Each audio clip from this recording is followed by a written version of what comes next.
और मेरठ से बड़ी खबर मिल रही है। बीजेपी प्रत्याशी अरुण गोविल के ट्विटर से सनसनी। किसी का नाम लिए बिना एक्स पर लिखा, किसी का दोहरा चरित्र सामने आने पर खुद को आता है क्रोध।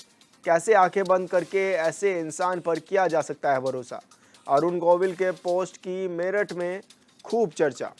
तो बड़ी खबर आपको बता रहे हैं, जहां पर अरुण गोविल के ट्विटर से ये सोशल मीडिया पर जो एक्स पर लिखा है कि किसी दोहरा चरित्र सामने आने पर खुद को काफ़ी दुख भी महसूस होता है और आंखें बंद करके कैसे कोई किसी पर भरोसा कर सकता है। अब ऐसे में अरुण गोविल की इस पोस्ट से मेरठ में चर्चा का बाजार गर्म है। तो बड़ी खबर आपको बता रहे हैं, जहां पर अरुण गोविल के सोशल मीडिया पर ये बयान सामने आया है, जहां पर ये इस तरह की बात लिखी गई है, जहां पर अरुण गोविल की पोस्ट को लेकर मेरठ में भी चर्चा लगातार जारी है।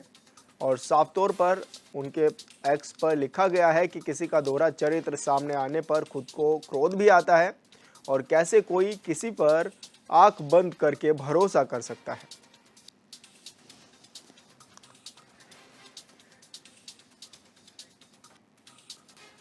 और यूपी हेड अमितेश श्रीवास्तव हमारे साथ जुड़ गए हैं। अमितेश जी, किस तरह की चर्चाएं हैं, क्योंकि लगातार मेरठ में भी अब चर्चाओं का बाजार गर्म है अरुण गोविल की पोस्ट से। देखिए रोहित, अरुण गोविल के इस पोस्ट के बाद से पूरे उत्तर प्रदेश में सियासी हलके में माहौल जो है वो गर्म हो गया है। तरह तरह की जो कयासबाजी हैं वो लगाए जा रहे हैं और लोगों के बीच में चर्चा का विषय बना हुआ है कि आखिर इस तरह के ट्वीट, इस तरह के एक्स पर उन्होंने अपनी बातें क्यों रखी। हालांकि ये भी खबर है कि उन्होंने अब से कुछ देर पहले ही अपना ये एक्स पे लिखा हुआ बयान डिलीट कर दिया है, लेकिन जो कुछ भी उन्होंने लिखा है उसके अगर मजमून को अगर पढ़िए रोहित, तो साफ तौर पर बीजेपी के भीतर जिस तरह की गुटबाजी सामने आई है उसने पूरी तरीके से उत्तर प्रदेश की सियासी हलकों में सनसनी मचा दी है।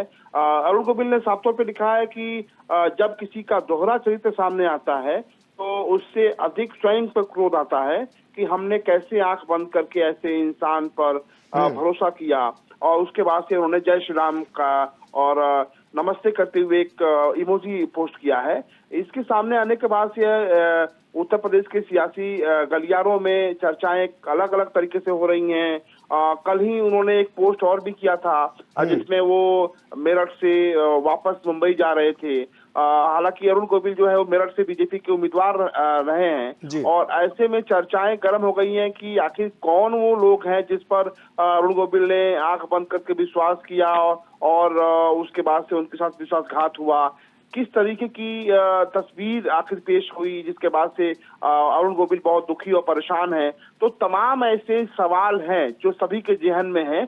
फिलहाल एक्स पे किया हुआ ये जो इन्होंने पोस्ट किया है वो उसको कुछ देर बाद ही इन्होंने डिलीट कर दिया, लेकिन अभी भी जो तमाम लोगों के पास सियासी गलियारों में जो स्क्रीनशॉट्स है वो चर्चा का विषय बना हुआ है। और ये माना जा रहा है कि मेरठ में कहीं ना कहीं अरुण गोविल के साथ खेल हो गया है और पूरी तरीके से उनके साथ कुछ बीजेपी के शीर्ष नेतृत्व ने ही ऐसा कुछ गेम प्लान कर दिया जिसके बाद से वो बहुत दुखी और आहत है।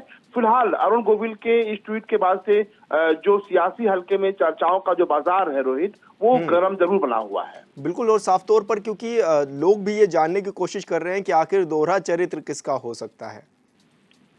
बिल्कुल, और जिस तरीके से देखिए अरुण गोविल बहुत शांत स्वभाव के हैं। अमूमन इस तरह के ट्वीट, इस तरह के एक्स पे किसी भी तरीके के बयान से बचते हैं, लेकिन आप देखिए बहुत उन्होंने जिस तरीके के शब्दों का इस्तेमाल किया है, एक बार फिर से हम उन शब्दों पर अगर गौर करें तो दोहरा चरित्र का सामने आना, इस तरह के शब्दों का इस्तेमाल उन्होंने किया है कि जब किसी का दोहरा चरित्र सामने आता है तो उससे अधिक स्वयं पर क्रोध आता है कि हमने कैसे आंखें बंद करके ऐसे इंसान पर भरोसा किया।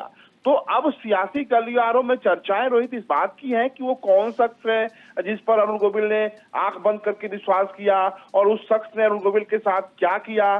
फिलहाल मेरठ समेत पूरे उत्तर प्रदेश भर में अरुण गोविल के इस ट्वीट की जो चर्चाएं हैं वो तेज हो गई हैं और खासतौर पे बीजेपी के भीतर भी। और ये माना जा रहा है कि बीजेपी मेरठ के अंदर ही तमाम जो सीनियर लीडर थे उन्होंने कहीं ना कहीं अरुण गोविल के साथ चुनाव के दरमियान जो कुछ भी हुआ वो उनके साथ ठीक नहीं हुआ, और शायद इन्हीं सब तभी तकलीफों को उन्होंने बखूबी बयान किया है।